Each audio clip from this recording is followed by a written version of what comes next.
আসসালামু আলাইকুম, সবাইকে আন্তরিক শুভেচ্ছা এবং ভালোবাসা। ঠিক পাখিদের খাবার দেওয়া হচ্ছে আজকে।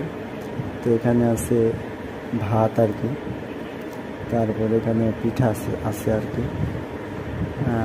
ভাত ছিটিয়ে দেওয়া হচ্ছে, ভাত দেওয়া মোটামুটি শেষ। তো এখন এখানে আছে রুটি আছে, এটা ঝালের পিঠা আর কি। এটাও ছিঁড়ে ছিঁড়ে দেওয়া হচ্ছে, পাখিরা এটাও খায়। তো যাই হোক, এটা অনেক শক্ত ছিল, তাই পানিতে দিয়ে দিলাম যে নরম হয়। তারপর চানাচুর, চানাচুর হচ্ছে পাখিদের প্রধান খাবার আর কি।